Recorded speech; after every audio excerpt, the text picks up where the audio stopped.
हाय हाय हाय। ইহা মে পিঘল গয়া দোস্ত, ইহা মে পিঘল গয়া।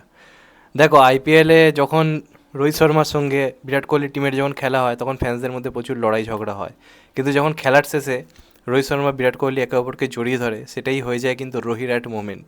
তেমন আমাদের আজকে দেবজিৎ মোমেন্ট ক্রিয়েট হয়েছে এবং এই মোমেন্টারই আমি অপেক্ষায় ছিলাম। এতদিন ধরে অনেক অনেক রকম নেগেটিভিটি করার চেষ্টা করেছে, জিৎ দেবের ফ্যান্সদের মধ্যে লড়াই ঝগড়া করার চেষ্টা করেছে। আমি বলি কেন? এই দুজন না একে অপরকে ছাড়া কিছু ভাবতে পারে না, একে অপরের পরিপূরক। যে কারণে এরা একে অপরের সঙ্গে ক্লাসে আসা পর্যন্ত বন্ধ করে দিয়েছে। জিৎ কিন্তু দেবদার সঙ্গে ক্লাসে লড়তে আসে না, দেবদা বা জিদ্দার সঙ্গে জোর করে ক্লাসে লড়তে আসে না। চিরটাকাল এরা একে অপরের পাশেই সবসময় দাঁড়িয়েছে, তাও ফ্যান্সদের মধ্যে একে নিয়ে নেগেটিভিটি, এর সিনেমা এলে ওকে নিয়ে নেগেটিভিটি। অন্তত আজকের পর তো বন্ধ করে দাও।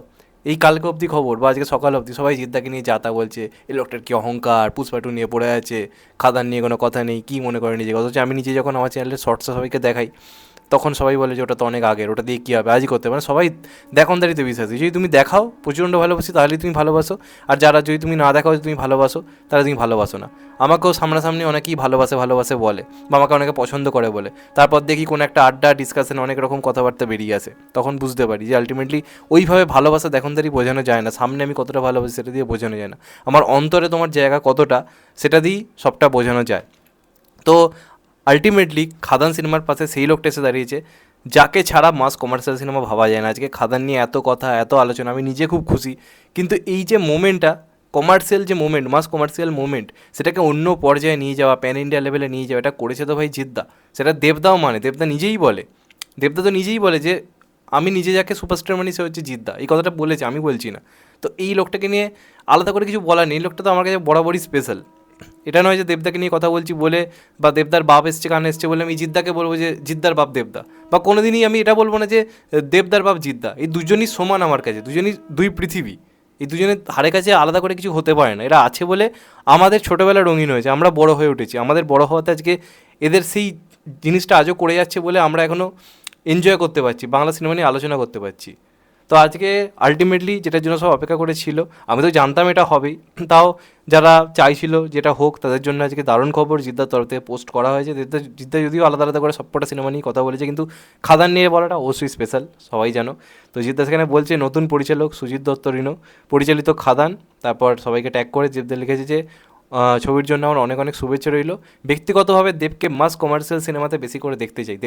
দেবদাকে জিদ্দা ঠিক আমাদের মতো করে, আমরা যেটা বারবার বলে আসছি ঠিক সেটাই কিন্তু বলেছে, এবং সেটাই আমরা প্রত্যেকে চাই যে দেবদা মাস কমার্শিয়াল সিনেমা যেন বেশি করে করে। এবং আমি বলেছি জিদ্দা সবসময় মাস কমার্শিয়াল সিনেমা পাশে। আর এই মির্জার জন্য নিজের সিনেমা ঈদে রিলিজ করেনি, এটা তো ভুললে হবে না।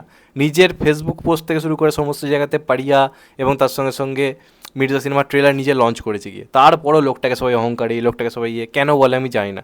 এই লোকটা কোনো কিছু সাপোর্ট ছাড়া, কোনো রকম কোনো সাপোর্ট ছাড়া, আজকে তাও দেবদাকে নিয়ে তো আমি বলবো অনেকজন তাও কথা বলেছে, অনেক পরিচালকরা দেখছি পোস্ট করছে। জিদ্দার বেলা সবাই চুপ ছিল, দেবদা একা কথা বলেছিল, অঙ্কুশ দা একটু আধটু কথা বলেছিল, সোমদা বলেছিল, বুম্মাদা বলেছিল, বাদ বাকি পুরো ইন্ডাস্ট্রি চুপ ছিল। কিন্তু আজকে দেবদার বেলা তাও তো অনেকে বলবে আমি কথা বলছে, প্লাস বক্স অফিস সাপোর্টও দারুণভাবে আসছে। জিদ্দার ক্ষেত্রে সেই সাপোর্টটা প্রথম থেকে অনেকটা কম ছিল, তারপরও লোকটা করে গেছে। তো এই লোকটার প্রতি কী করে মানুষের রাগ হতে পারে আমি জানি না। তো আজকে যেটা সবাই চেয়েছিল সেটাই আলটিমেটলি হলো, খাদান সিনেমার পাশে দাঁড়ালো কোথাও গিয়ে জিদ্দা, দারুণভাবে এটা টুইট করলো, এবং আশা করবো জিদ্দার তরফ থেকে খাদান নিয়েও কোনো একটা পোস্ট আসবে খাদান সিনেমাটা দেখার পরে, যেমনভাবে পুষ্পাটু নিয়ে এসছে। আমার মন তন্তপক্ষে তাই বলছে, কারণ তার ভাই বড় মাস কমার্শিয়াল সিনেমা করছে, এর থেকে আনন্দের তো কিছু হতে পারে না তার কাছে। আমি জানি আর কেউ সাপোর্ট না করুক, জিদ্দার তরফ থেকে প্রথম থেকে আমি জানতাম সাপোর্ট রয়েছে, এবং দেবদার কাছ থেকেও বিভিন্ন সময় নানাভাবে আমি অন্য জায়গার মাধ্যমে আর কি শুনেছি যে জিদ্দা কতটা এক্সাইটেড খাদান নিয়ে। তো এটা আলাদা করে পোস্ট করে জাহির করা যায় না, তাও সবাই চাইছিল। যে কারণে এটা আমি পোস্টে না করলেও জিদ্দা আমার কাছে এইখানেই থাকতো, কোনো দিনই এই জায়গাটা বা এই জায়গাটা নয়, ওপরেই থাকবে, জিদ্দা ওপরে দেবদা ওপরে, কেউ কারোর মানে বাপ আমি এটা মনে করি, দুজনেই সমান। আজকে খাদান নিয়ে আমরা কথা বলছি এত, আমরা তো এই খাদান নিয়ে দেবদাকে নিয়ে এত কথা বলছি, আবার কদিন পর জিদ্দার কোনো সিনেমা আসবে আমরা একই রকম ক্রেজ পাবো। তাই আজকে আমরা কাউকে একে অপরের বাপ বলে দিতে পারি না, দুজনেই দরকার, দুজনকে ছাড়া ইন্ডাস্ট্রি ভাবা যায় না, এই কথাটা মানতে হবে। যাই হোক, তোমাদের এটা নিয়ে কি মতামত অবশ্যই জানিও, চ্যানেলটা নতুন হলে চ্যানেলটা সাবস্ক্রাইব করে দিও and get the bell icon. ভালো থেকো সবাই, টেক কেয়ার, নমস্কার, আবার দেখা হবে। এখন তো বাই, সবাই ভালো থেকো, সুস্থ থেকো, নমস্কার, টেক কেয়ার, আবার দেখা হবে, ভালো থেকো।